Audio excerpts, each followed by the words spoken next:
It is straight up 1 o'clock. Good afternoon from the Superbook.com Sports Desk. I'm Lucas Panzica. The 2022 NFL season comes to a close on Sunday. Super Bowl 57 between Eagles and Chiefs kicks off at 5:30. You can hear the Westwood One call right here on The Zone.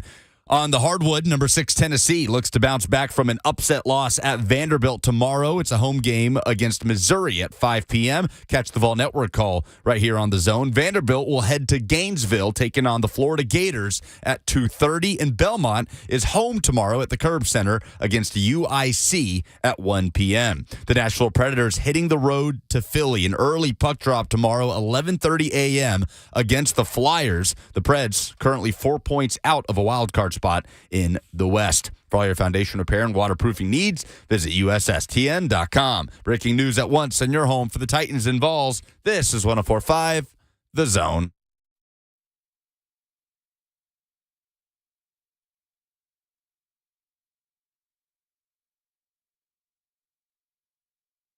Blade Bishop and Mickey Ryan. That's our names. We're on the radio now. That's your name. That's Lucas Panzica.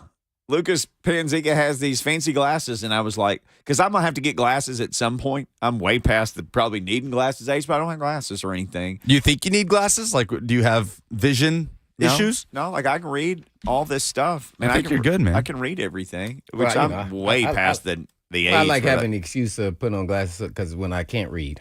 These are blue light glasses. And Lucas looks like Clark Kent. Mm-hmm. I thought he was Superman. Robert threw Peter Parker at me. Robert told me Peter Parker. So I don't know. I don't know which one you would rather look like. Peter Parker's supposed to be like a 15-year-old, so maybe I'll go with Clark Kent. Maybe you should go and transition into your Clark Kent face in there out of 15-year-old Luca. And Blaine, when you got those glasses that you got on, every day all the Zone TV chat was like, dang, Blaine, look at your glasses. Man, those are nice. I mean, it was all about your glasses. I thought, maybe I need some glasses. Maybe that would help me in some way. Yeah, man, it works for inside and out. Yeah, I'm good to go now. Mm-hmm. Yeah, instead of putting on my readers, man, it helps me out a little bit better. So I could see the board. Why does it say Vrabel is delusional? Yeah, where is this? It's right up here. Mitchell Gallagher. Is that how you say his name? This had to have been a response to something that Buck and Lucas were discussing. His usefulness and needs to go. I have no idea what that might be. What the heck is he talking about? Just a comment in his own TV chat. So did you end the show? We were in the room next door, couldn't hear the show. Did you guys end the show talking about the Titans or Mike Vrabel? No, we just did some Super Bowl stuff. Okay. Oh, okay. It says Kern right here, Super Bowl MVP. We did ask who the unsung hero of the Super Bowl will be. We got a Kern shout out. Oh, okay. Is he going to be the starting punter? I know the other punter is healthy now, right? Yeah, they activated him. Dum. Well, so that means they activated. You talking about the other punter? Right. I believe they opened his window to return. Yeah. Uh-oh. So I guess maybe not technically activated, unless they have and I missed it, but opened the window and he would be eligible to be active. What was his injury? Do you know? I'm not sure. I can look it up. The reason why I'm talking about, because typically, I'm going to just tell you how the teams and coaches think. If he's healthy, like if it was a hamstring and he's been practicing a little bit and enough for them to feel comfortable, he will actually get the shot over Kern to be the actual punter because he was the guy that was on the team originally. That's kind of how they think. If he's anywhere close to 100%, he's been practicing. Is he on the injury report or anything? I mean, I'm asking you a question. I know you ain't looked at. So he suffered an ankle injury. It just says a serious ankle injury December 11th against the Giants. It initially looked like a season ender. He tore his deltoid ligament and suffered a high ankle sprain, but he didn't get surgery, and he's been on IR since then. The 30-year-old. I don't want to butcher his. I don't know how I've never heard his December name. December 11th? Oh. Aaron Siposs? Siposs? I have no idea. I'm not paying attention. But, so it's been 2 months almost. Yeah, December 11th. He ankle sprain and he tore a ligament. Here's like video from the 3rd of February. Aaron Siposs in practice? Holding and Brett Kern not practicing. This is from a week ago. But Kern is there, though. Because he got interviewed by Jimmy White. So I know he's there. So it may be like. No.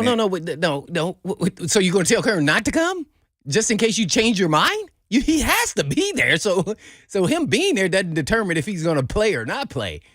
the practice. After talking to him originally, I didn't even know if he would get to go. Yeah, but they can't do that. So this That's why I thought that was some players are paranoid because they knew that the guy was coming back and thinking, they may not take me.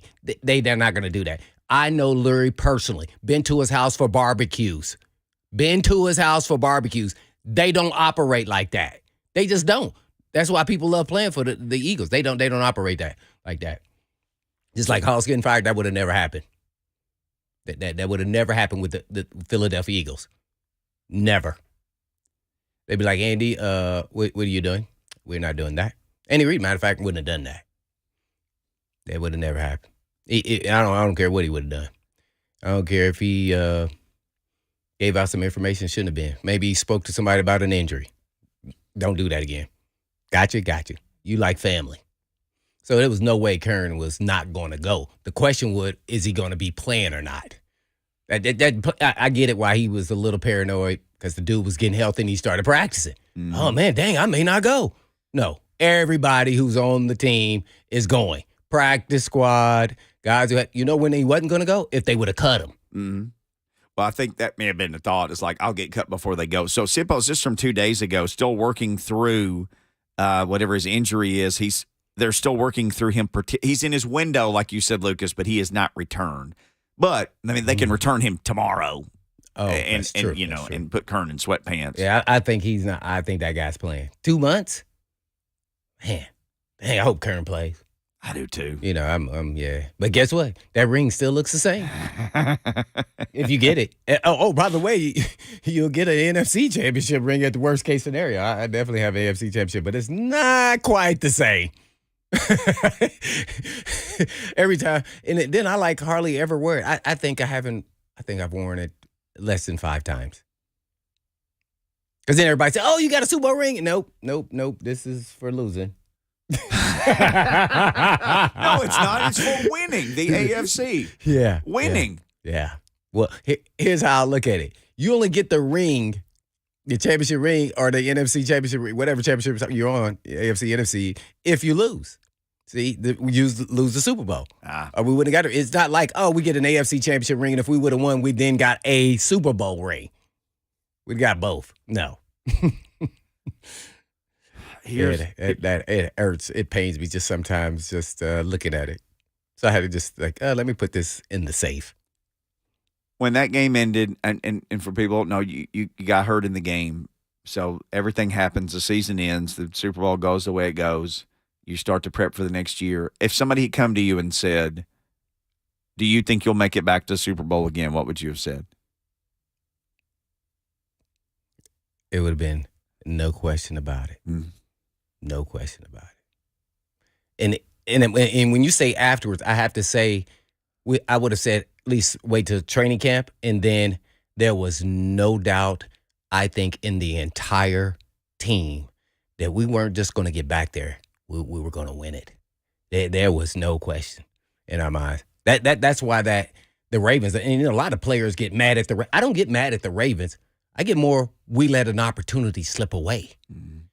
The Ravens did what they're supposed to do. Right. So, yeah, we let that team, that one hurt. See, here's the thing. That game hurt more than losing the actual Super Bowl. That sounds crazy, doesn't it? Mm-hmm. Because the Super Bowl run was the surprise element. We thought we were good, but as time went on, we realized we were good and we were going to be dominant. So that was a surprise. The next year, though, we knew we were going to dominate the league. Will we go back-to-back 13-3? Something like that. It might have been better than that. But it was the way we was winning that second year. It was like, we're unstoppable. Mm-hmm. 2 times, people make fun of me, had bye weeks that year, and we lost to the Ravens. My rookie year. So that's where I get all my information from, how you lose a little bit of that mojo when you get the bye. Lost to the Chiefs and Joe Montana. 2 times I had the bye, we lost. And I know I was out there, everybody wasn't as sharp. And I'm not even saying as the game went on, we weren't. But that first quarter, you had to get adjusted to the speed of the game. The playoffs is another speed. It's just another level. And you go, dang. this guy's running fast. I got to turn it up. So, yeah, these are the reasons why I thought Derrick Henry shouldn't have started. Not only did he miss a week, he missed 9 weeks. I know he's inhuman, but 9 weeks, nah, he's not that inhuman. There's nobody like that. So I would have brought him off the bench, but they didn't. And he still, he played solid, but he wasn't as sharp as Foreman because Foreman had been playing for those weeks. Foreman's not a better player. That's not what I'm saying. So guys who are going to get confused, I said, play the guy who's been playing because he's sharp. That doesn't mean you don't implement the king. And you still could have rolled the king out there and said he's in the starting lineup and just don't start him. Right. Introduce him. Right. Let the fans get all pumped up and jacked up. And that's the way it goes. But that's how I would have rolled that. And guess what? Vrabel should have known that. He got rings. He got rings. He had bye weeks. I'm pretty sure they did. I remember you and I bringing this up. Maybe you play him the last week of the regular season a little bit. I did. I said, get him some reps. Now, I ain't say start him. Just get him in there, get him back into the flow. Yep. It's about reading your blocks and being sharp on your cuts. Make sure he also is confident in his body and what it can and cannot do with this injury. Maybe he could do everything, but let's check it out. Let's check it out in the game. Get that adrenaline rush going. Some people will say, no, don't do that because he get re-injured. Well, I'd rather know now going into the game. But that's just my thought process. I mean, so I could be wrong. I've been wrong about a lot of things. But people were laughing at me. Well, I do remember us having that conversation and the same, like you said, Zone TV chat or whatever we had at that time. People said, well, what if he gets hurt? Well, everybody needs to know what he can do at this point. Yeah. He needs to know. Somebody needs to hit that knee or foot. Somebody needs to hit it. So I know, it's okay. See, here's what happened. People forget that the players are actually human. They need reinforcement and confidence in whatever their ability is. So he need reinforcements that he can go cut on that thing in game. He was confident enough he could do it in practice because he practiced up that week. They don't test it. And I get it. You don't want to test it. Hey, I want to test it. We're going to put you out there, bro. May do you 5 plays. You may not even get the ball, but I want you out there. Because a guy like that, just him in the lineup does help. It builds confidence around your teammates. He's just that special. No different. We had 80 yards out there. We got Buck Reising who's going to join us in hour number 2. Oh, is he? We will continue to talk a whole bunch of different stuff and Titans and you name it. The new Hall of Fame class has been announced. Oh, yeah. They did that like at midnight. I didn't even know till I woke up. It got announced, and I wanted to get some reaction on that. I'm curious to get you guys' reaction. Devin Hester's, we've already had one Zone TV from Emmett saying, Devin Hester didn't make the Hall of Fame. What a bummer. You happy with who got in? You happy with who didn't? No. I also have 2 hypotheticals that I want to ask you and Lucas Panzica and everybody. If this guy never plays again, is he a Hall of Famer? I'll tell you who. And then another guy who's no longer playing. Saw Pro Football Network ask, should he be considered for the Hall of Fame? Want to ask you guys about another guy. Both quarterbacks. Want to get some feedback that quarterback next. stuff is hard. I know.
Blaine and Mickey, 104.5 The Zone.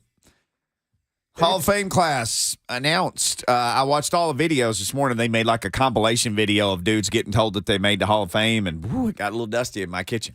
Oh, Man. I the only one I saw was Zach, because that was the only guy that I actually played with in the Pro Bowls. I saw Jimmy Johnson was involved in that because I was his coach at one point in time with the Dolphins. So Zach Thomas got in. DeMarcus Ware got in from Troy, University of Troy, or Troy University. So a Sun Belt guy finally got in. Good deal. Go Trojans. Rondé, that's right. I challenge you to get to the university, to get to Troy, Alabama. That's a difficult place to get to. I've been through Troy, Alabama. I challenge you to get there. It is nice campus, though. I think I went the wrong way. I was going to Destin. I think that was my first time or coming back, and it was traffic, and I got sidetracked and say, it told me to go this way. I think so. I toured Troy in high school because they have a solid journalism program. Oh, really? And I was in Birmingham, so right. No, Yeah. I didn't know they had a good. So they're known for their journalism. They're known for their TV news, TV journalism program. Got you. Well, Ball State's at one of the top two. Yep. Man. Come on, man. Yeah. You knew about that. Oh, yeah. You just wasn't going to the Letterman school, for sure. Yeah, the Letterman. Old David Letterman there. I don't know what Definitely we're known was in for at that Arkansas State. Elementary school teachers and nurses. Nursing? Okay. Mm-hmm. Ball State is journalism, communications, as well as nursing. Mm-hmm. Yeah, I've never been asked to come back and do anything by anybody at Arkansas. How about that? It's not like I talk about the place all the time. Well, watch this. That's only because they don't like asking board members to do stuff like that. See how you phrase? There you go. See, that changed the whole perspective. I am on a board, but all I do is look at people's videos every the mixer's year. on a board. No, trust me. It reminds me of a meeting coming up. I may be out one day, boys. All right, so Zach Thomas gets in. DeMarcus Ware gets in. Rondé Barber gets in. Yeah. Darrelle Revis and Joe Thomas both got in their first year of eligibility. Both got in. And then Darrelle Revis and who? Joe Thomas. They first, yeah. The senior nominees, and three of those guys got in. Joe Klecko, which if you're young, you say, who's Joe Klecko? Go and Google the New York Sack Exchange. They had an unbelievable pass rush in the early 80s. Mm-hmm. Joe Klecko got in, and he got his news from Joe Namath, who's still just kicking it, and looks like it's amazing how well he's getting around. Chuck Howley got in. So Chuck Howley was Dallas Cowboys linebacker, 60s and 70s. In Super Bowl V, the Cowboys lost, and he played such a good game. He was the MVP of the Super Bowl on a losing team. Oh, wow. That doesn't happen very often. It's never happened again. Only Chuck it never happened again? No, only I Chuck thought it happened Howley. one other time. Oh, no. Only one. He's the only Super Bowl MVP. I think about it as a linebacker, because usually it's just, the quarterback of the winning team. What year was that? It was Super Bowl V. Oh, so my. It was 1972. Oh, I was January of just 72 would be Oh, my my. guess if I just had to guess. Lucas wasn't even thunked of. Was a twinkle in my dad's eye. 71, maybe. 71. Oh, okay. So, I knew though. okay. Kenny Riley got in. Do you remember Ken Riley? I definitely did not see him, but I know exactly who he is because he played cornerback, number 13 for the Cincinnati Bengals. I was in the Midwest, so I got to see the Bengals and Bears all the time, and besides the national games, whether it was Green Bay, Dallas, whoever, because Indianapolis did not have a pro team until I was in high school. Mm-hmm. So we got mostly Bears and Bengals games. Bears? Yeah, so I didn't see him play, but I think I might have caught the tail end of him because he wasn't with Collinsworth. So that's when I really started watching the Bengals. The Bengals, Collinsworth and a receiver, and then Ickey Shuffle and Ken Anderson. It's funny, I do an NFL alumni podcast. I met Ken Anderson, so that was pretty cool.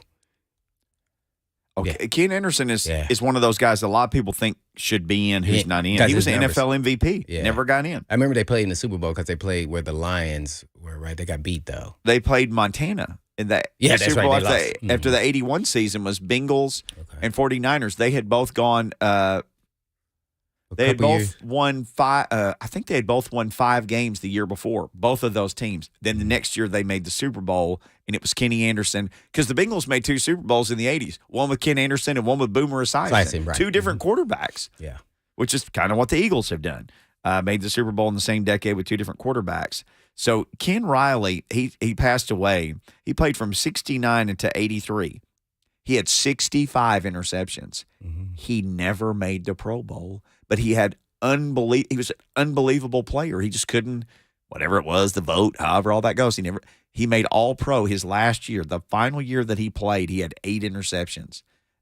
That was 83. He retired after that, and he passed away fairly recently, I think maybe even 2022. So he's another one of these guys like Kenny Stabler and Cliff Branch who get in there.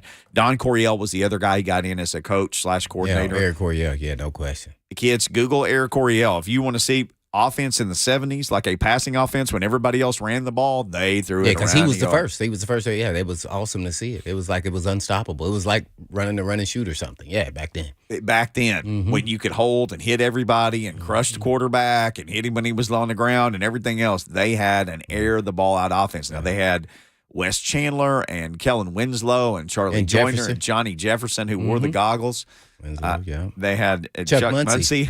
I only remember because he had the goggles and the mask. Yes. And so I paid attention mostly to all the running backs since I was a running back all the way through high school till I got to the college. So I was paying attention to all running backs. He was a big guy, too, actually pretty tall.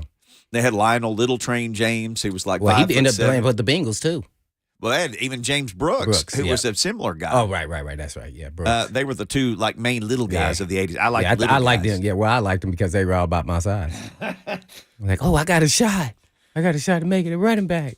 You're not a running back, Blaine. So Chuck Howley, I didn't know if he was alive. He got his award notification from Roger Staubach, which was really cool to see. But Mr. Chuck Howley's still alive. So Kirby on Kirby is a huge Cowboys fan, so I know he was very excited. So Devin Hester didn't get in. Here, do you want the list of semifinalists? Yeah, I think Hester, he's going to get in. It's just because he was a special team player. That's really how you can push him to weight. I think that's the only reason. But that guy's he's a Hall of Fame player. We've had Steve Tasker on a lot too. I'm a Tasker guy. I know you are. Mm-hmm. Yeah, because I caught the ending. I mean, a little bit of that, and then he ended up proving to be actually a pretty good. He wasn't just a special. He was a real good receiver. He was fast. But what tough is? Oh my gosh, yeah, that's a tough one. I think he'll eventually get into because I think most people think him more of a special teamer. I don't know his stats as a receiver, but that's how he got into the league. Mm-hmm. Yeah. So semifinals list. So Eric Allen was on the list, didn't get in. Jared Allen. Stop. I didn't even know Eric Allen should be in the Hall. We're talking about Eric Allen, the corner. Eric Allen, the Eagles cornerback. Yeah. That's absurd. I don't know his numbers, but I know what he did and what he did to elite receivers. I got to tell it, and he was a technician. I mean, really good player. I mean, yeah, maybe nothing like first ballot or anything like that. I know he's not on that, but he eventually is a Hall of Fame player. He was special. You go around and ask the league and the players who should be in. A guy like Deion Sanders would be saying Eric Allen should be in. And that's why he says quotes of like the Hall of Fame has kind of become a little bit of a joke. He's referencing guys like that without saying their name. So Eric Allen, Jared Allen, not in on this particular vote. Who's Jared Allen? The pass rusher, mainly he'll eventually get in. Yeah, with the Vikings. Willie Anderson, who you and I have talked about, who a lot of guys have talked about from that era. Willie Anderson. And you know what hurts him? He was on the Bengals. There were seasons where Only he went. Two Bengals are in. Kenny Riley, who's not even in yet, and Anthony Munoz. Yeah, well, yeah, oh, man. That's a travesty. There was a couple years there where he didn't even give up a sack. In the NFL. Hey, how do you like you go to a whole season you didn't give up a sack? Yeah. Mind you, watch this. The freak was on his side. And we talking about in the freak prime. I mean, prime freak now. That he was getting sacks on everybody. Not Willie Anderson. So Rondé Barber did get in. He ended my career in Philly. Here's the next guy. Interception for a touchdown in the playoffs. That pains me. I saw that video this week. You saw it? Yeah, he, on the inch line, we were the 3-yard line to go up to just close the game out. Boom, Rondé Barber. I was like, "Are you freaking kidding?" I wasn't saying freaking. Yeah. Trust me, I was like, well, I'm about to go to Bahamas. Next up, Anquan Bolden. These are all the semifinalists. These are guys who didn't get in. Yeah, Anquan Bolden. See, everybody should get it. I mean, man, it's hard to say. Yeah, these guys. Okay. An older guy who's been on the list for a long time, Henry Ellard, who was a stat compiler. Remember, he was mostly a Ram. Yeah. Henry Ellard, go look at his stats for his time. In watching him as a high schooler. So I remember he was number 80, right? Henry Ellard for the Rams. I believe that's right, yes. Yeah, so I didn't play against him, so I can't, he was fast, though, back in the day. He was always scoring touchdowns. So this one's kind of a surprise. Again, this is the list of semifinals from this year. Jari Evans, who was a guard for the Packers, was listed on there. Well, I don't know nothing about no. Long-time player. Good Well, he finished with the Packers. He spent his whole career with the Saints for a long, long time. London Fletcher, linebacker. Oh yeah.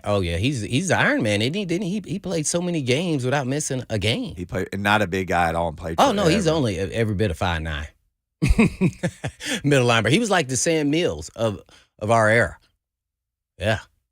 Sam Mills, another two, the late great Sam Mills. Mm-hmm. Dwight Freeney, another guy didn't get in. Yeah, he gonna get in. That spin move was unstoppable.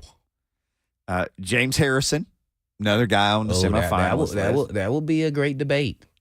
And this guy I know that you know well, Rodney Harrison. Oh, I think Rodney, yeah. I you know what's so crazy? I think he was the first player to get 30 and 30. And 30 and 30 is he got 30 interceptions and 30 sacks. Mm-hmm. So, yeah. So eventually, here's why players play for stats, like I did, and I wish I would have, because eventually that's how you're going to be judged. It doesn't matter. And so then they say, well, why were you going out of the scheme to go get this pick? Because for I study film, I went and got that pick. Well, I wouldn't do that. Yeah, Rodney Harrison would do that. He's, I think, a borderline, but eventually gets in. Mm-hmm. Sticking. Reggie Wayne on there? He's on the semifinalist list, yeah. The Reggie next, Wayne. and I'm just going alphabetical order. The way they were listed when it was not. Devin Hester is next, kick returner, wide receiver. Yeah, that's a no-brainer. I hate when people make the argument, oh, well, he doesn't have the stature, because they quit kicking it to him. Like he's the best returner of all time, right? Man. It's hard to, and I've been with some great returners. Mel Gray. I ain't mentioned him. He's just forgotten. This guy was a heck of a returner, too. And he was old with you and still could get it done. Right. He played. He was really a Detroit Lion, right? That's how we remember. I remember watching him. I said, dang, this is the, I kept on saying this, you the same Mel Gray I watched in high school? He said, yep. And I'm like, man, this dude was still fast.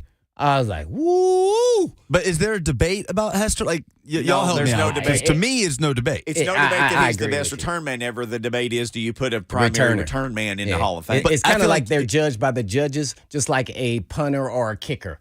And it's unfair. The special teams just didn't get the respect it deserves. He is the best ever. If you're the best ever in something, anything, then you should be in the Hall of Fame. In my mind. Now, are you first ballot, second ballot, and all that is another story. As long as I you used get to have in. that argument with who was the passer? Dolman, who passed away. Yeah, he was like third or fourth all time in sacks. I don't care what team he was on, man. All time? You're third in sacks? Hall of Fame. He was a bad. Sorry, it's just hard to do. You had 170 sacks. What? Next, a guy that you know well because you have the matching. You're like the yin and yang fingers. Torrey Holt. Oh yeah, Torrey. You have the opposite when you guys hold up your hands. Your fingers. His is way where his. Yeah, it kept him from. He couldn't even catch. It actually ended his career. I think it happened at the end. He did it in Jacksonville. Oh man. Yeah, well, so yeah, he'll get in eventually. It's a lot of receivers in competition there. Andre Johnson is next. Yeah, he'll eventually get in. Those guys, they were elite, man. A guy who you and I both remember from being kids, so I thought was fantastic, Albert Lewis. He made the semifinal list. I played in my first. I think he might have been there, but that was at the end. Yep. Yeah, Albert Lewis, man. That's when they were playing bump and run coverage. He was long, lengthy, and could run. Yeah. He bumped and he runned. He bumped it, then he run. Robert Mathis, defensive end linebacker. Yeah. Steve Smith, another wide receiver in the log jam. Okay, your guy Freddie T. Oh no, Steve Smith in. Yeah, he'll get in, and plus being on TV will keep him in the notice to stay on everybody's radar. Freddie T. Remember we talked about finally he got semifinalist. Freddie T. Didn't get the call. That's a joke. Let's see. See, you see all these dudes I'm saying are in. I mean, so everybody can't get in every year. So Yeah. there's never going. I want to hear myself say, I don't know if he's a Hall of Fame player. All right, well, here we go. We're getting into home stretch. So the Thomases got in. Joe Thomas, Zach Thomas. Easy. I think there's some players who could say that they were Zach Thomas made a lot of plays, interceptions that ran for touchdowns, but there's a lot of middle linebackers who could say match up stat to stat, I think, and be like, well, if he got in, well, where did I stand? I'm going to think of a guy off the top of my head, Hardy Nickerson. Look at his stats. If it's driven by stats, and I don't think the Dolphins win. Zach was there, and I love Zach. You turn on the tape, and he stands out. Mm-hmm. I don't think they ever went past first round of the playoffs when he was on the team. Now, there's more than just, you performing well. There's a lot of factors into that. But, so you could say anything. He was an elite level player. Okay, here's another one that you know well, Hines Ward. Oh, man, Hines Ward his resume. Is he Steelers' all-time leading receiver in yardage and catches? He's somewhere up there. And then doesn't he have a Super Bowl MVP? Or no? He was on the Steelers team that beat Sean Alexander. Right. He didn't win MVP or no? He may have. Hines did win Super Bowl MVP. Okay, because Antoine Randall threw him a touchdown in that game. Yeah, he got a heck of a resume. Especially you play for the Steelers. I don't know where he's at on the all-time receiving and yardage, but I thought he was up. He was number one, but that might have been taken down by Brown, AB. But he was up there. I would say this: eventually he should get in, just because of those numbers. If I'm wrong, let me know. If y'all look up those numbers. Hines is the all-time. He had 1,000 catches even, didn't he? That's amazing. He had 1,000. But is that number one? That's number one in Steelers by almost 200 over AJ. Yeah. Or over Antonio Brown. Antonio Brown, okay. But the most yards and the most catches. touchdowns. He's the best receiver in Steelers history. Statistically, let's say that correctly. Statistically, just stats don't say you the best receiver all time in that organization. I think Lynn Swann and those guys who didn't throw the ball very much during their era. But I think if I was lined up as a DB, as far as beat me for a touchdown, I think I would fear a guy with speed. He was more possession. Tough. He got on the field because of his blocking. Mind you, he was a special team. One thing I can say, he was tough as nails. Yeah. I mean, tough as nails. And then to see the production that he eventually had as a receiver is really a heck of an accomplishment. They can't deny him. At some point, he gets in. I would compare him, even though he's number one with the Steelers, him and Bolden's career as far as their style of players were the exact same. Tough, physical receivers who not only block, but they also was moving the chains and were great route runners and could get past you if, based off of scheme and system and everything else. So, yeah, I think he'll eventually get in. So here we go. We got a minute left, so we'll run through this. And I'll ask you guys about these two quarterbacks on the other side. I haven't forgotten about that. So DeMarcus Ware did get in. So here we go. Ricky Waters. Ricky Waters, he's got 11,000 yards. Remember, we went through this, and he's not in the Hall of Fame. I think he's the only guy with 11 or more. I like me some Ricky Waters because of his versatility. Yep. He was also a receiving threat out of the backfield like a freaking receiver. This dude could have played actually receiver before anybody used to talk about that. But I'm going to say this. Fred Taylor still gets in before him to me. And I don't know who has more yardage. I played against Fred. I seen him. I played against Ricky Waters, but he wasn't in our division, so I didn't play him all the time. Ricky Waters was, man, he was 1,000-yard receiver and runner, wasn't he? In the same season. Think about that. Hey, ding dongs. Did Ricky Waters get 1,000 yards receiving and rushing in a season? The Roger Craig, as it's known. Which is hard. I was thinking of Roger Craig. Yeah, no, this is Ricky Waters. So, to me, that brings a different value there. And I think he was. And when you start thinking of guys like that, you start thinking Marshall Faulk. And then people go, what? Yeah. When you're a 1,000-yard receiver and you're over 1,000 yards rushing, hey, man, you a bad mamma jamma because everybody know you getting the freaking ball. He never got both. He never got both. He never got both at the same time. No. He never had 1,000 receiving yards in a year. The most he had was 719. Oh, okay. See, if he would have got that'd put him over the top. And Roger Craig's still not in. Yeah, that was me watching. I didn't. Yeah, Roger Craig, that was me. Like, that's the only thing. That's what it would take for a running back to an MVP these days, right? To go 1,000, 1,000. Yeah. Because I'd probably say so. running for 2,000 Running 2K didn't do ain't it. going to do it. You ain't We going to get saw you a it. vote. Yeah. Yeah, Dang. Oh, so golly. Ricky Waters never. Oh, he was definitely a receiving threat. Yep. Because All right. I caught him when he was with the Seahawks. He might have been with the Eagles. Yeah. He played for multiple teams besides the 49ers. I didn't Eagles, get paid Seahawks, 49ers. Yeah. All right. Reggie Wayne, Vince Wilfork, Patrick Willis, Darren Woodson. Those are the last four. All W's. Wayne, Oh, my Wilfork, man Willis, Woodson got to be in. He's multi-talented, faceted. And by the way, he played linebacker, got in the league, played safety, and then was covering slot receivers like no business. And he played for the Cowboys, so it's interesting how they don't give him his props, man. Yeah. Darren Woodson was pretty dang on freaking good. He could blitz. There was nothing that he couldn't do. We got a message from Greg Sage over at Belmont, SID over there. He said, check Thurman Thomas. He never had 1,000 yards receiving. Ooh. So he had 1,000 yards rushing, but he was never a 1,000-yard receiver. Nope. So him and Ricky Waters, and Ricky Waters even has a Super Bowl. Yeah, he does. Thurman doesn't, but he went to 4 consecutive. All right. Want to ask you guys about 2 quarterbacks. Should they be in the Hall of Fame? Should they not? One has already finished his resume. What if another guy's resume finished, well, let's say Sunday? Ask you about it next.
Blaine and Mickey, 104.5 The Zone. We were reminiscing about some former players. You guys in the peanut gallery in there remember Tim Biakabatuka? Can't say I do. Yeah. Robert's a Carolinas guy. He knows former Panther Tim Biakabatuka, Michigan standout. He remembers him. All right, here's the question. I see his mic's on. Robert, you want to add something about Tim, or did you just trip and turn on? You could, because what happened to him? Like, did he get injured, or how did he? You mean at the end of his career? Yeah, or? like what? Yeah, what? I'm not sure. I'd have to research that. I'm just a big fan of anybody who has a name like that. Oh, I know. I just love cool names, especially on the back of Biakabatuka. That it's even cooler when Blaine says it. Oh, nah, he was a pretty good player, man. I remember I saw some highlights. I was doing something, and I saw some highlights of him at Michigan. It was like, whoa, dang. I remember him being really good, but he went first round, right? He was done by age 27. He was 8th overall pick as a running back. He was, when I saw those highlights, I said, oh, yeah, I remember he was incredible in college. Yep, he was in and done by the age of 27 in 2001. I want to say he got hurt, like a knee injury or something. His rookie year, he tore his ACL, and his offensive coordinator Marty Wig. Marty Morningwig. Yeah, he's like, oh, you'll never play again, and then he came back and played the next year. Yeah. I mean, hey, he played, 6 years? That's 6 more than most of us played, twice as much as the average career. 3.5 years or something like that. All right. We had this Hall of Fame discussion. Yeah. I want to ask you guys this. Everybody turn your mic on. Saw this discussion a couple of weeks ago. I wrote it down on my paper. I thought I'm going to hold on to this. If Patrick Mahomes, let's say something happened, he never played again after whatever happens on Sunday. He said, I'm done. Brittany and me are just going to go make TikTok videos with my brother. Or if something happened and is, heaven forbid, but something happened, he never got to play again. Is he already a Hall of Famer? Patrick Mahomes, if he never plays another game after Sunday, is he a Hall of Famer? Whoa. We need to clarify. You said after Sunday. Well, so I mean, just after this Sunday? year. Is this Sunday? Is he a winner? Don't know. Win or lose. Does it matter?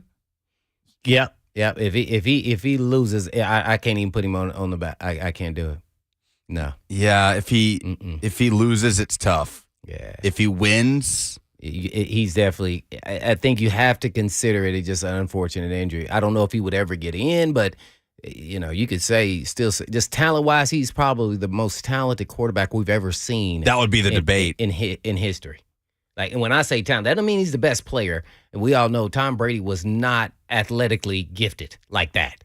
This guy is throwing. I mean. All right, just look at this. They lost the Super Bowl game. He was literally like Lucas, flying in the air lateral and threw a 50-yard ball that hit Ding Dong Tariq Hill in the head in the end zone. I've never seen crap like that, man. I'm a former pro, but I was like looking at that like, what the heck? I mean, the Tampa Bay Buccaneers defensive line was coming at him from all directions. I could not believe that. I kept rewinding. My wife kept like, what are you doing? I said, this guy is literally lateral and in the air like he's flying and threw a ball 50 yards, and it was on the money. It caught the receiver off guard. I mean, like that's what I said. He's a magician. Like there's never been a guy like him. I don't think. And that doesn't mean he's going to exceed even if he didn't get hurt and plays for, man, I don't know. That's a tough call for me. I want to say no because I respect stats and longevity and everything else, but man, I don't know. I don't know where his numbers are at right now. How many yards? He's on the right team with, Andy throws the ball. He likes throwing than running. Yeah, he added another 5,000 this year. See? So what's his total at this point? 24,241. 24,000? Yeah. He's got 24,000. Like, where does that put him on the list? Is he in the top 40? No, not anymore. I don't think. He's 84th overall 84 now. Like McNair threw for 30-something thousand. And if you want to say, like, what about Terry Bradshaw, Bob Greasy, like the big 70s guys, they're all like in the mid-20s range, 25, 26, 27, I would guess. Bob Greasy with 25K is at 79. Okay, see, there you go. Matt Schaub is currently ahead of him at 76. So Mahomes, 5 times All-Pro, 5 times Pro Bowl, 2 times All-Pro, 2-time MVP. And 1 Super Bowl. 1 Super Bowl champion, yes. If he won and walked away like friends at the peak of their success and he just decides to walk away, I think the polarity would be too much and you would have to put him in the Hall of Fame. I think he would get in. Just for the fact of being like, you know what? I did what I came to do. Yeah. Yeah. I'm gonna make TikTok videos of my brother. If he now. won the second one, because that would kind of distinguish him, even with a short career. I think And if then he I- won. And then If he after won. 4 years, the recency bias would come off. He'd do his Hall of Fame speech, and we'd all forget what his voice sounds like, and we'd be like, "This guy's a Hall of Famer? Come on!" He Okay. was like, and he's not getting in the first ballot. You said 4 years. I'm not putting him in on the first ballot. Sorry, cannot do it. Will not, won't. That's why I'm not on there. There's no way. It's no that you can't do that. Okay, here's- because you're setting the standard now. Because you think about this now. There's gonna be another freak come along the way. Mm-hmm. We're gonna be sitting there having a conversation. So I can't put him in on first ballot. Yeah, Will Levis. The only two guys comparable to his games played that I could think Who's of that? were Gale Sayers, who played 68 Yeah. games in 7 years, and he went in. He was 32 or 33 when he was put in the Hall of Fame. Not a quarterback. Terrell Davis, 78 games over 7 seasons. Another running back. Terrell Davis Yeah. got in. It's- Okay, here's the other guy. And Lucas, I know you're going to bark at us, but I saw this from like Pro Football Network. Andrew Luck, Hall of Famer or no? I've seen that discussion. I need to pull up his numbers. I don't know about that, He, man. he has no rings.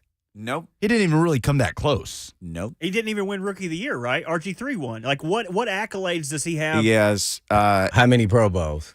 Andrew Luck has 4-time Pro He Bowler. played 86 games. He missed all of 2017. He's a 4-time Pro Bowler. He was the 2018 Comeback Player of the Year, and then he quit. Okay, what Never what's his all number? pro.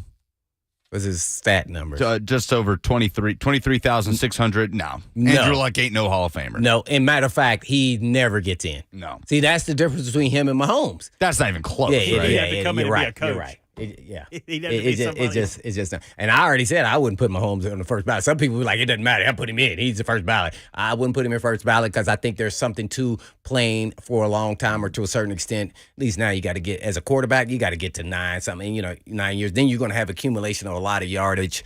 And then he'll at least have 2, Super Bowls, MVPs. It's kind of hard to deny a guy like that. But, Andrew Luck is not a Hall of Famer. Nah. Unfortunately, yeah. Can't do that one.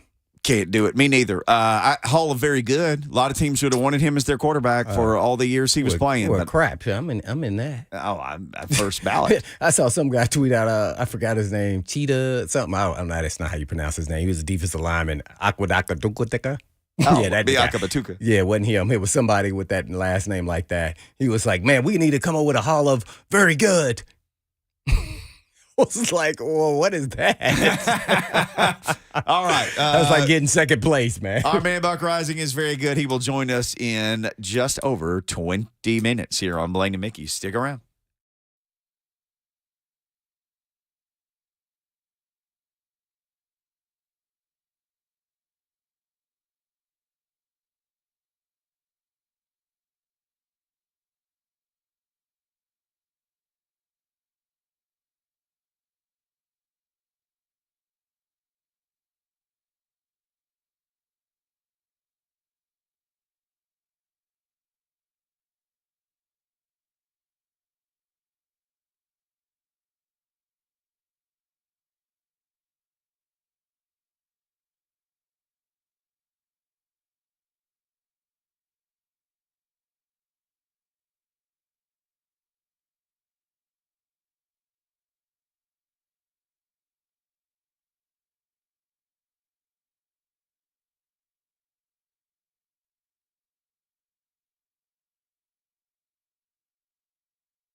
Blaine and Mickey, 104.5 The Zone. It's Super Bowl Friday. Ahead of Super Bowl Saturday. Lucas Panziga's already got a crock pot full of sloppy Joe mix going right now. Yeah, he's ready to rock and roll, man. Simmering it down for consumption. I will say this. I've watched, this is in my life, well, my adult life, I've probably watched less Super Bowl coverage this week than I've ever watched. And normally I watch all of it. I don't know. I've had kids stuff and other stuff, and normally I watch all those corny press conferences where they ask everybody all the dumb questions. Didn't watch any of it this year. Well, I can't say that I normally do. And we're going to call our shot coming up, so we can do that. This is your chance. It'll be the Super Bowl call. Yeah. That's where we're going. We got to call the Super Bowl. Because I don't know what the heck I'm going to do right now. I have I keep going back and forth. Because that old magical man, Mahomes, we just put him in the Hall of Fame already. In the Hall of Fame, Fame, even if he quits, yeah. That's what I'm saying. He's a special talent. He's just a man. Geez, man. I don't know. I think I would pick him. If you say I got to pick any quarterback in any generation, who would you pick? And I know you wouldn't pick Mahomes. Who would you pick? Me? Mickey? Mm-hmm. I'd pick Joe Montana. Right. And I know people. No, it's about your era. That's my guy. Because that's what you remember growing up. Mm-hmm. That's my guy. I picked Joe Montana. Yeah. Okay. I was waiting for you to ask me. I was waiting for You said I can't pick Mahomes? No, you can pick whoever you want in any generation. Yeah, I know you're I'm going gonna take Mahomes. Yeah. Okay. Where Robert not where he left? He not gonna Robert scrambled so out of here. nobody's going to pick Tom Brady? Wow. Isn't that crazy? See that? Okay. I'm going to pick Tom Brady. Okay. Well, that makes the most sense. Yeah, I picked Tom Brady. But Mahomes or Tom Brady, and here's the thing. I mean, but it's the way Mahomes, it is just the way he is doing things. It's just out of control. As I think about the possibility of asking that question 10 years from now and what his resume might look like. I think he eventually will be the GOAT. That's what we're all projecting because we're looking at him now in 5 years as a starter, been in the league 6 years. What he's accomplished already is pretty remarkable. And matter of fact, his first 5 years starting, I'm about to give you an assignment, Lucas. Compare his first 5 years starting and Tom Brady's. I think Tom Brady would still be ahead of him. I'm trying to think. I know for sure rings. He wouldn't have more yards. But he definitely has the ring. Yeah, because he won a ring. That's one thing you can say about Mahomes. Oh, you've been there 3 times, but you only won one. Well, this was not over yet. Yeah. Yeah, I think Tom Brady would have. I wonder where the yardage is because now they throw more. Oh, that would be a tough call. So Brady had, in his first 5 years as a starter, already had 3 Super Bowls. See, that's it. I go Tom Brady. Okay, I knew it. I knew. Yeah. Okay. How many yardage did he have, though? Well, he never threw for 4,000 until 2005, so Mahomes would have way more years. Well, I know, but to that point, just let's look at the first 5 years, just see, because we never know. I think Tom Brady, if I'm going to make a guess, he still had more yardage. Watch this. Let's see.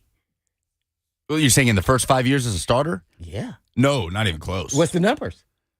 I'm saying Brady never passed the 4,000-yard mark in a season. What is the total? I'd have to do some math here. Come on, what's Robert doing? He went to track down some soup, I think. Oh. Okay, while he looks at that, I've been holding on to this all week in honor of Tom Brady. I bet I don't know, man. I feel like it will be No, close. it's not that close. It's not. Mahomes is routinely pumping out 4,000 or 5,000-yard passing seasons. No, quit looking at that. Give me the total. I'm going to say Mahomes has 24,000. Tom Brady, 26,000. He may have 16,000. I would say it'd be closer to 16 than 26 in the first 5 years of Brady's starting. Oh, man. All right, it's about 17,000 for Brady. Okay. First 5 years. 17. So it was closer than you thought, though, wasn't it? Yes. Yeah. So listen to this. You brought this up. Honestly, I said Joe Montana off the cuff because I love Joe Montana. I'm going Tom Brady. You have to go Tom Brady. Listen to this. I've been holding on to this all week. Different generation, they go Mahomes. I knew I would need it sometime, but you have to say Tom Brady. And Joe Montana, if you're listening, I love you. Listen to this. It's Tom Brady facts. I held this all week. It's Friday. It's time to unleash it. No NFL team had a winning record against Tom Brady. They said Tom Brady had 3 Hall of Fame careers in one. They're calling each third of his career a Hall of Fame career. That's debatable. Listen to this. Because he played so long. Tom Brady never played a snap where he was mathematically eliminated from playoff contention. These are Tom Brady facts. He threw for over 50 miles worth of passing yards in his career, 89,214. So here's the next one. He won a ring for every quarterback drafted ahead of him in 2006, plus one for himself. Listen to this, Lucas Panzica. Tom Brady had a better percentage reaching the Super Bowl than Stephen Curry does making threes. What? Brady reached the Super Bowl 10 times in 21 years. He was more 10 likely to times. make the Super Bowl 48% than the greatest three-point shooter of all time, Stephen Curry, who is 43%. Who shoots and then turns his back and runs the other way and not even see it go in. 6 players who started their careers after Brady are already in the Hall of Fame. Brady was the last active pro athlete drafted by the Montreal Expos. Oh, my. He got drafted in baseball. Yeah, I forgot about that. Oh, Brady my. has the second most receiving yards in the NFL after turning 40. He has 6 receiving yards. That's good enough to be second, of course, behind my. Jerry Rice, who's the GOAT at everything. Brady will make more as a broadcaster than he did in his NFL career. That's 10. 11, there's only one holdover on the NFL's top 10 pass TD leaderboard from 2000. Brady's career lasted so long, there's only one player in the top 10 of the all-time touchdown passing leaderboard today who ranked in the top 10 when he entered the league. That's Dan Marino. He's still on the list. And then here you go. Brady won 6 playoff games when passing 50-plus times, double all others in league history combined. 12 facts about Tom Brady. But that's the other thing. You mentioned the career earnings. So Brady was never among the highest paid quarterbacks in the league, right? No. Like at no point in his career was he in the top 2 or 3, or sometimes not even close. If he was, it would have been briefly. It would Right. have just been 1 year. And Mahomes Well, at certainly least is. during the New England era. Yeah. Let's just say Yeah. that. Yeah. So that obviously enabled the Patriots to build those teams around him where they were able to just churn out that dynasty. True that. Mahomes is one of the highest paid players in the league. Oh, Yeah. yeah. Speaking of Mahomes, we had the question, is Mahomes a Hall of Famer? Jason in Nashville is on the Already, right now. Mark Spain Real Estate Hotline. Jason, thanks for checking in. What do you say? Mahomes, if he says Sunday, I'm hanging him up, Hall of Famer or no?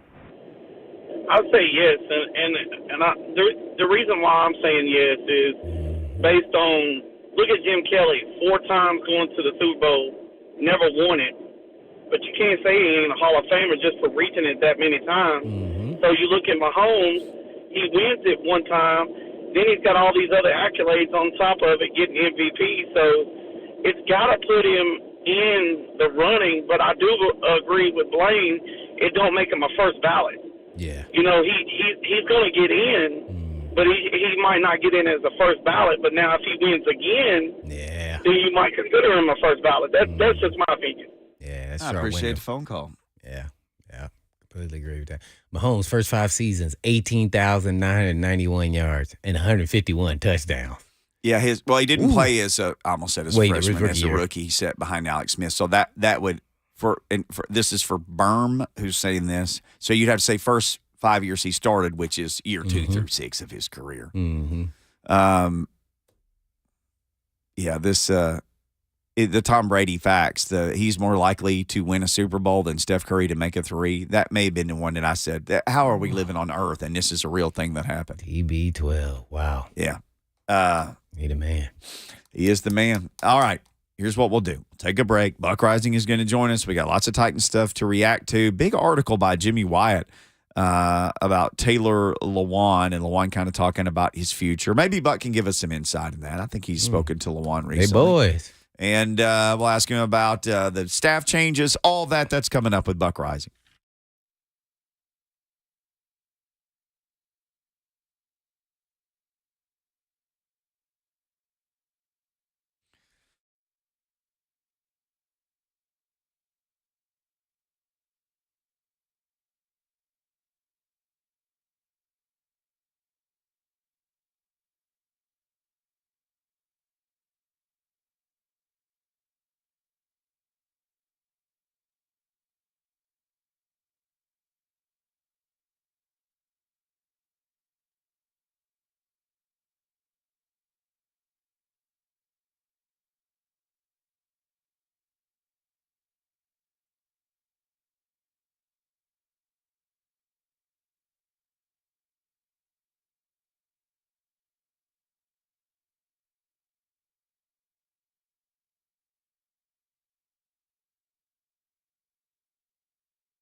104.5 The Zone. This was you like this? Yeah, this was one of my songs right here. Really? Pre-game. Yeah, you learn a little bit more about me every day. Maybe before the Super Bowl? Nah, it was kind of just a regular curse. I like to change up every now and then, but this was one of them. I love when we get a peek into Blaine's pregame playlist. This one time right here, because it got me moving, got me loose. Because you're all intense and tight. I want to be loose and relaxed. Then when I hit you, you be like, "Whoa, what was that? That was a bolt of lightning." Just like Lucas came in here looking like he's Superman today. Clark Kent, at least. What were you listening on? Do you have like a Walkman or? No, I'm genuinely curious. No, I had the disc. The disc. Disc man? Yeah, the disc. I had one of those as a kid. Yeah, exactly. I still have one. Yeah. So I discovered Pink Floyd and U2 because that's all my dad had and that's all I listened to. I have multiple boxes of tapes and discs, and a Walkman and a Discman. Yeah, I played during the disc era. It's okay. There you go. Lucas, I wasn't the cassette tape guy. I played during the cassette era, Lucas, in case you're wondering. That's when my athletic career was peaking, in the cassette era. Taylor Lewan, maybe his athletic career has peaked. Buck Reising is set to join us here in just a minute, but he was joined earlier today by Lewan. And Lewan, what got into some of his future and kind of where he is or isn't right now, correct? Lucas, this is Taylor Lewan earlier on the Buck Reising show. I am not retiring from the NFL. I am not committed to playing in the NFL. I am truly in a position of limbo, and I am truly in a position of peace right now. And I say that because I really feel like I'm in a win-win situation. I'm very lucky to be partnered up with Will Compton to do Bussin' with the Boys. I'm very lucky to these other networks that would like to have me on their shows. But also, the only reason why I've had these opportunities is because of football, and I absolutely love football. And I told Jim, I don't know if he wrote this in the article, if I choose to play football next year, if I decide that I'm going to play in the NFL again, I'm going to give it 100% because there is no in and out, especially when you play offensive line. If you play offensive line and you're half in, half out, you look like a damn fool, and you can get exposed very easily. I take so much pride in the career that I've been able to have up to this point, and I would not go back to play just to make a couple extra bucks. I would do it to help a team, help the Titans, help a different team, whichever it is, take the next step in their franchise. It's Taylor Lewan with Buck Reising and Lucas Panzica earlier today. Yeah, something I completely agree with. It's hard to be half in, half out. And he said being an offensive lineman, yeah, no doubt. The quarterback, now you can maybe get away with it. Oh, yeah, you in the trenches, man. You got to know that you about to F that dude up. Let's be honest. You may not want to be able to say stuff like that, but at the end of the day, you in the trenches, man. You hitting somebody every single play, man. There were times I wouldn't even touch somebody in the whole series. These dudes are hitting somebody every single play. So you got to have your mind made up that you about to bash this dude. Yeah. There's no way. It is a never-ending battle in the trenches for sure. Buck Reising joins us now with the never-ending battle to be on Nashville's airways. He is on our show and the Buck Reising show and every show and the A to Z. He's on it all. Buck Reising. So we just played part of your interview. Buck, by the way, brought to you by Two Rivers Ford, home of the non-commissioned salespeople. We just played part of your interview with Lewan, and he was kind of saying, "Look, I'm not retired, but I'm not." I'm not unretired. But all I know is this: if I decide to play again, I can only play if I give it 100%. Curious to kind of get your thoughts on where he is now, what he's thinking after talking to him. You're not thinking that hard about playing football. I mean, come on, Blaine. Like that. What am I supposed to do with that other than think that dude doesn't want to play football? You know what I'm saying? Yeah. Maybe if somebody got injured during the season and they were desperate, that he may consider it. I don't even know where he is size-wise because he looks like he's kind of leaned out, and also where he's at with his health. Where is his health? Where's his knee at? No, I have he no says idea. The knee feels better than the first time around. The last time I talked to him about it, and he's 272 right now, which apparently during his last ACL recovery was pretty standard for a weight that he got down to. So he's been in a place where he's been able to have functional mobility. He's able to work out. He's been doing it regularly. At least that's what he's saying he's doing in Arizona, along with some other stuff. And listen, this is the timeline that he's on, and it was an early injury. He's had ample amount of time to kind of get this thing right, and he feels like it's in a better place from the last one. Now, we have no idea until He does things that would require him to plant and jerk and move the way on that knee that he needs to. If he in fact ends up playing football next year, but I think it's very much an open conversation for him. And I mean, anytime I remember Brian Arakpo talking about this a couple of years ago, where as soon as you start to think it, like you're out, because Blaine, I just heard the tail end of your conversation. Especially offensive linemen. That's what he means, that he's got to be 100% into it. If he's not, and even the idea that it's an open conversation, that to me does not indicate 100% in for it. Well, with Buck Reising, I guess I have to ask you then, put your GM hat on with your collaboration with your head coach, whoever's making the decision. By the way, I still don't understand what that means. But would you sign Taylor Lewan? No, I think it's the. Oh, are you talking about it for another team? No, for the Titans. Okay, no, I think it's just too much clean money that you need right now, and you've got a good enough draft pick to get one of the top left tackles in the draft. Like it's gonna rookie left tackles, rookie offensive linemen. They're not the best players right out the gate, but you have the opportunity to get one of the top ones. To save $14 million in doing so, you're going to have to do make some more difficult decisions. I think Taylor is a relatively easy one, and it sounds like he's aware of that. So, and that's another thing, Blaine. Like the fact that he is almost like, he is publicly talking about the fact that he's going to get cut. You don't see that very often. So I don't know what kind of headspace that puts a dude in, but I think for him it's about kind of making peace with the idea that he's going to happen. Not going to be here next year. Yeah, no question about it. Win with Buck Reising, yours truly. From the Buck Reising show, I guess I just mentioned, I always, call the Robert and Lucas ding-dongs, and I'm a ding-dong. Please explain to me what collaboration means. And when I say that, I want you to explain the example I give you. This decision comes down to you're going to make a pick, and you're tied, and one GM wants one player, and the head coach wants another. What are you collaborating? Because eventually somebody has to make a decision. So what does collaboration mean? I think collaboration right now, in the sense that they're using it, Blaine, anytime you hear the messaging on this stuff from Rand Carthon, it's basically about working around what Mike wants. Isn't that the way that it comes off to you guys? Like it's about finding a solution, adding his ideas. But what does that mean, though? Like, okay, me and you both like a player, or I like another player, but at some point, the guy with the clout is going to say, nah, we're taking this player. At some point, that's going to happen. You're not calling the owner and say, hey, what is your scouting report on the linebacker? That's just not happening. Somebody is making the decision. What I'm saying is Mike wins out. Like, I think collaboration is about collaborating with Mike. Right. So Mike's making the decision. That's what you're saying. I mean, it certainly seems that way. Okay. No, I just want to... We don't know until we get to that point, and how open they'll be with those discussions after the fact in those daily draft press conferences that we do with them. Who's to say? But, right now, everything that Rand Carthon has said publicly is that he is here to work with Mike. Now, I understand that he has he has an official title. He's a head, or he is a head of the personnel department that gives him a certain degree of power. But every time we talk to this man, it's about trying to figure out the best way to work with Mike. So if you're asking me who makes that decision right now based on what they're saying, I feel like tiebreaker goes to Mike.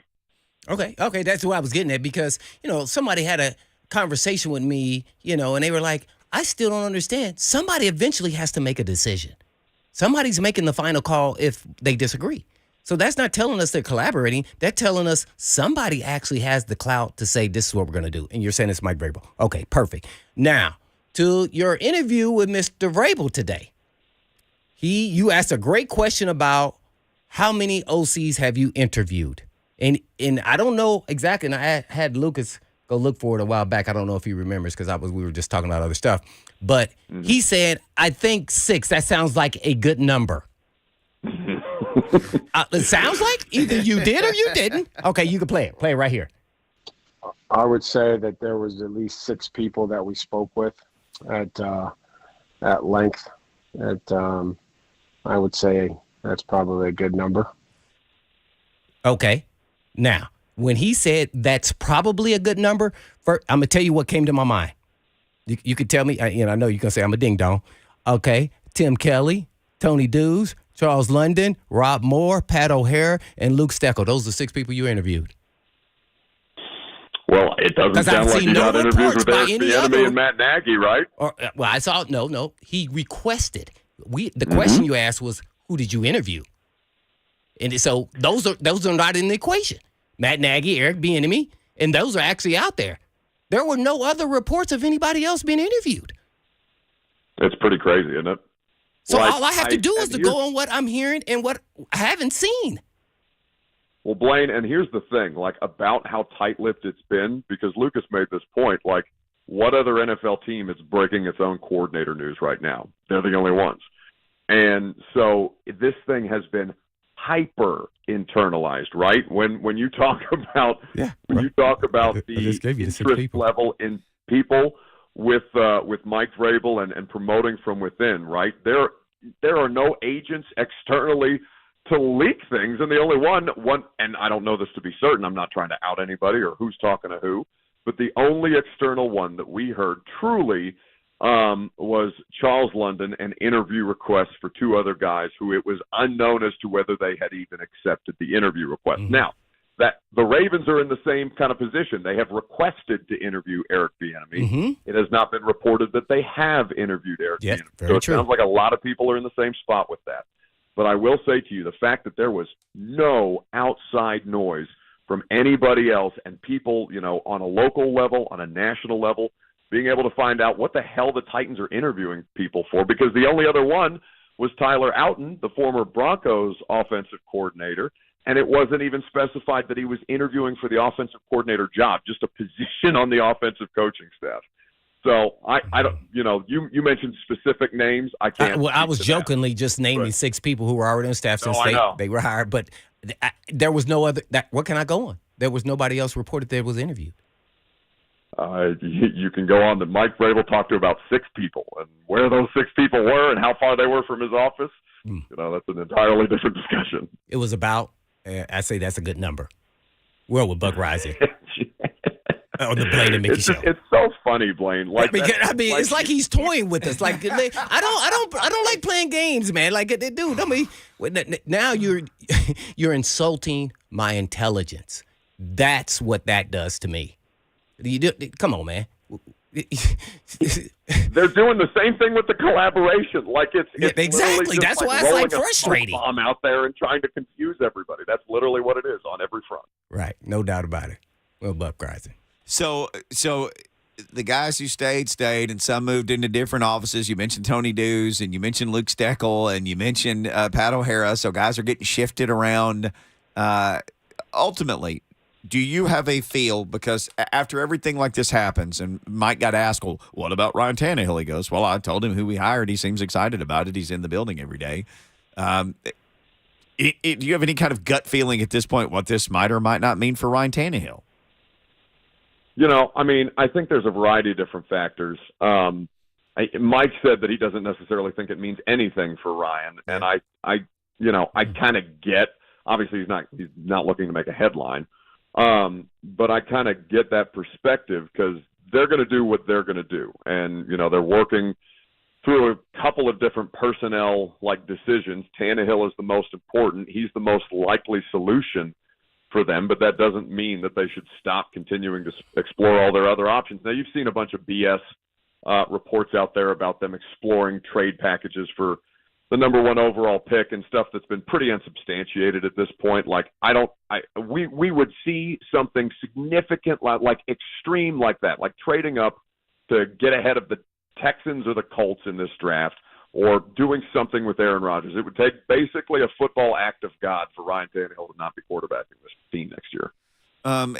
We did a little peeking through some of Jim Wyatt's mailbags, and he got asked about a couple scenarios and answered questions. And one of them was, essentially, do you think Derrick Henry is here? Or do you think Ryan Tannehill gets restructured? Mm-hmm. Do you think Taylor Lewan is on the team? And he said, and I'm paraphrasing, I could find it. He essentially said, I think two of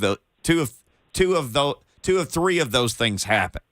So based on how much money they need, if Ryan is the quarterback, I would think they maybe have to do something financially with his contract to restructure it or do something with it in some way. And it seems like Jim is even telling us that. Well, and I'm not going to pretend to know all the different manipulations, how they can bring down the cap number. We've talked about, years in years past, guys like Tom Brady using voidable years without actually extending their deal. Yeah. You've seen them in fact employ that last year with Jayon Brown, or whenever Jayon was last on the roster. It's been a little while now, but Jayon had an extension that passed a certain date, became a 1-year deal with like $3 million guaranteed, but they were using voidable years to get him past that certain date and technically treat it as an extension. So they have tools at their disposal with both Ryan Tannehill and Derrick Henry, because both of those cap hits need to be managed. And, Derrick looks sustainable right now. I mean, he's a 29-year-old running back. You don't say that about a lot of dudes. He's in the final year of his second contract. And, I mean, I don't know specifically that he is physically slowed down anymore this year. He seems to still top out pretty well, and he's still rushing for 1,500-plus yards behind just the worst offensive line that you have seen, at least in Titans' recent memory. So, I mean, I think there are ways where you can explore even extending Derrick Henry to try and bring down that cap hit. I think that's a totally feasible solution. I'd be curious to know what Rand Carthon thinks about that, though. Yeah, I'd be curious to see what he does with a lot of things. Absolutely. What a storyline this offseason, and we'll be talking about it all just like we are now with Buck Reising. Yeah, no doubt about it. I guess kind of take us through I don't know what his job title is and actually what he did at his previous employer, but Chad Brinker, what will he actually be doing in the front office, I guess, underneath Rand to a certain extent, right? Yeah, so Albert Breer reported that Chad Brinker, for people who don't know, the former Personnel Football Administration Executive, which is a very, very generic title within the Packers organization. He was there for 13 years, but it's only his second in this kind of role. And the outline that Breer laid out, and I'm going to pull it up specifically so I don't botch Albert's wording on this, because he cited a couple of different examples of front office structures that this would kind of seek. It sounds like he's going to be in a position, basically with this assistant general manager, to kind of expand what it is that they do within their scouting process. Now, how much of that is analytically based, where you're designating more departments to this? I can't do percentages for you, Blaine, necessarily. Right. But it does seem like they are expanding the scouting process in a variety of different ways and trying to put people in more specialized roles within this structure. Now, there are other teams. In fact, Rand Carthon comes from a model like this, where you talked about the top general manager candidate on the market who ultimately decided to decline people's interview requests from Tennessee and Arizona to stay with San Francisco and a different kind of situation there. But it is fascinating to see the amount of increased investment, I think, Blaine, with what they are allowing them to hire within the front office and the coaching staff, because they've created a lot of new positions and added people this year. That comes with additional cost, and one would have to assume that had to come with approval from the controlling owner. Right. I was wondering if it was analytics or does it, come from another area. With great job explaining that. But does that now put other employees at that level in jeopardy, or no? Well, it's not. I don't know whether Ryan Cowden. There hasn't been any news about him departing the staff right now. So until such time as we learn something about how the front office is being restructured, right? Okay. I haven't heard anything to indicate that he has been moved out of his position. Now they have his position currently was interim general manager, so that is obviously not something that's still going on with Rand Carthon in the building. But if Rand Carthon feels the need that he can keep a lot of the people that he's working with through this draft process, and then maybe after the draft, Blaine, we see some movement from some people, I think that could entirely be on the table. Well, with Buck Reising from the Buck Reising Show. All right, on the way out, Super Bowl preview from Buck Reising. Who do you got? Yeah. Who's your winner? Who's the MVP? Call your shot. I know you guys got into some off the radar potential MVPs. What do you got for all that? Well, I think I think it just seems to make the most sense to pick the Eagles, given the way that they win. But, obviously the other team's got the $500 million quarterback. No doubt, no doubt. Like, that's not something that you can just say casually and be like, yeah, the Eagles got this. No, the other guy's a fire-breathing dragon. So I think that the more that I talk myself in and out of making a pick on this game, the more that I keep coming back to the Eagles, because I think you guys could, maybe this is a discussion to close out the show, but I think the three most talented players in this game are probably on the Chiefs. It's just that the other, 12 of the top 15 are playing for the Eagles right now. So it's a deeper team across the board, whereas you got a particular kind of superstar on the other side of the game, on the other side of the ball, at least offensively. But I keep coming back to the Eagles time and time again because they can get pressure on Mahomes, and we'll find out how mobile he is. Yeah, that's exactly what I say too, Buck. But I keep saying, but everybody else is saying the same thing. It makes me nervous that I'm like, that's why I don't bet. Because then I was like, well, if everybody else is saying right. Philly, there's no way. Right, That's exactly it. Tough call here, man. Hope it's a good one though. Yeah, mainly. That would be the best thing. Just want a good game. One more question on the way out. Patrick Mahomes never plays a game again. He just Sunday. He holds up he just walks off the field, win or lose. Is he a Hall of Famer? No matter if he ever plays again. Guys who have started 3 Super Bowl games, and this was a stat sent to me by a listener, and I went and looked through Pro Football Reference. Guys who have started 3 Super Bowl games, there's not too many of them, and all of them are currently in the Hall of Fame at this point. So it would be difficult for me to say no, but I do think that the thing that gets cited in these conversations is rings. Now, you don't hear anybody debating this the way that Eli Manning was debated with 2 Super Bowls over the greatest winner in the history of the sport. Like, people just kind of forget about that, even though Eli wasn't maybe necessarily the driving force of those teams. Patrick Mahomes is. He's the reason.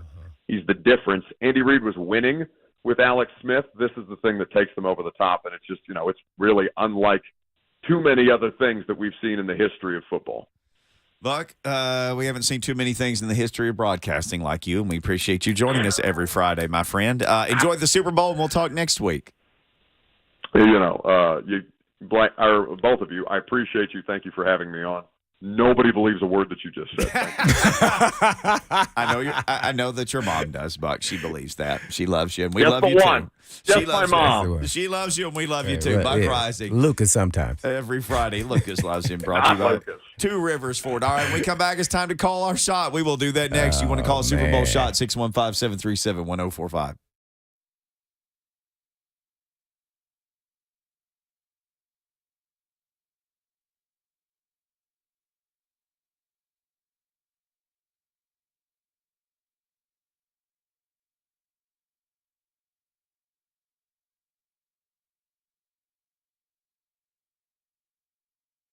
Free Joe.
Lucas Panzica's personal Preds ticket giveaway happening again here. Lucas says give them away, so I do it. Calling it. They got a big promotion with the University of Alabama. Calling all University of Alabama fans. We know you're everywhere, students and alumni. It's Alabama night at the Preds game on February 21st. Be caller 5 now.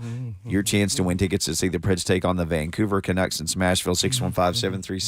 615-737-1045. Again, caller 5 gets these tickets. They always do these school college night promotions. They'll do your college or university very soon, I'm sure. For more info or to purchase tickets with the Nashville Predators, you can go to NashvillePredators.com/tickets and do not miss out. Phones are ringing. Should have caller number 5 here soon.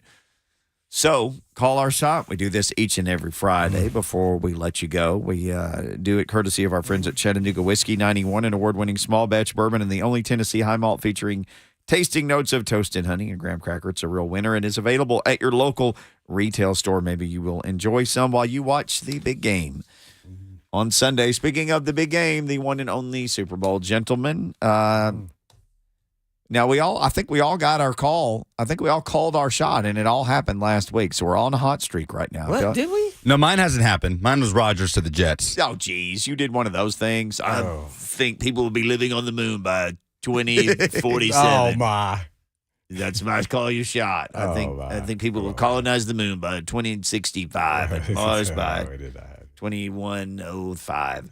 So Lucas went deep into the future. Blaine and I, we called ours. I said Tennessee would win a rock fight game against Auburn, and holy moly, was it that 46-43. What was yours last week? I don't remember. You won it. Whatever it was, you got it. I won. You did. Whatever it was, you got it. Because I very rarely win. But you take a lot of chances with yours. Lucas calls stuff 17 years in the future. He's the winner, though. I mean, usually he's got the winning record. He probably has the winning record. But if he doesn't call something that's months later in the future, he'll say, I like the goals over under for the Florida Panthers goalie on Saturday versus Vancouver. So yeah, he will do very obscure things like that he feels good about, which I appreciate. I mean, he's just trying to have the top record. Where you going with it today, there, Lucas? All right, he's talking caller 5. Okay. He's all right, getting us a winner, so you can stop calling. We have a winner. Yeah, we have a winner. I don't know who it is, but Lucas just talked. Well, we only got 2 or 3 minutes here. Well, my shot is, and I keep going back and forth in my mind, but this is why I cannot gamble. I would lose. I am going to go 27-24 Eagles. Even a score. 27-24 Eagles. Yeah, I'm giving you the score because, man, my homies, man, he's just a bad man. It's just hard for me to go against him here. And it's just the Eagles are a better team, but man, he can offset all of that. I'm thinking the Eagles have 2 really good corners, so they can man up outside. They can double Kelsey. At least that'll keep him, hopefully under 50 yards at times. The running game there, hopefully they've had issues. So I don't know if, they come into the game, the Chiefs, with running the football a little bit more or throwing sharp passing game early to get them off. Slow him down in the pass rush. My homie's the caveat, though. He can change all of that. He's just that good, man. He's that special. So I'm still going to go with the Eagles. He's got experience. Hurts first go round. I just keep going back. Oh, man. I'm just sticking with what I said. Eagles, 27-24. Okay. Good Lord. I'm about to talk myself out of while I was talking. You got about a minute left to talk yourself out. Lucas Panzica. It's crazy to say this. The guy's 27 years old. But I feel like, and he's already won one, but I feel like Mahomes is due another Super Bowl. Yeah. Of course he is. Yeah. So how old is this franchise here at the time? Are you older than Hurts? I think Hurts is 24. I don't think he's that young. Oh, okay. I think Hurts and I'm 27. I'm the same age as Mahomes. Hurts he is 24. You're right. No, I thought he was way old. I thought Hurts was at least 25, 26. Just carries himself older. Hurts will be 25 in August. But okay. I'm going Chiefs. I third trip for Mahomes. I don't think he's going to lose his second straight trip. I just don't see it. I think he's the best player on the field. I don't buy that the ankle's going to hold him back. He was the best player on the field against Cincinnati. He's had an extra week. Yeah, I'm going And Hurts, Hurts has had some accuracy issues in, Yes, the, he in has. the NFC Championship. Yeah, even the game before that. They left some plays out there. Mahomes did not. I'm going Chiefs. He overshot A.J. Brown in both. Oh, and by the way, I'm adding MVP, A.J. Brown. A.J. Brown. They ain't going to give it to Hurts if he's got that kind of game. They're going to give it to Hurts. 100%. But I'm going to say A.J. Brown. Eagles 24-23. That is my prediction. Eagles 24-23. Oh. My wild card MVP is Devontae Smith. Oh. And I think Travis Kelce will be 8 for 78 and a touchdown. It's my shots for the game. Uh-oh. We talked to a man looked like he put money on this. It's my shots. We got to shoot ourselves out of here. 3HL, they're live from the Super Bowl one more day, so you're going to stick around for that next. But in the meantime, In between time, peace.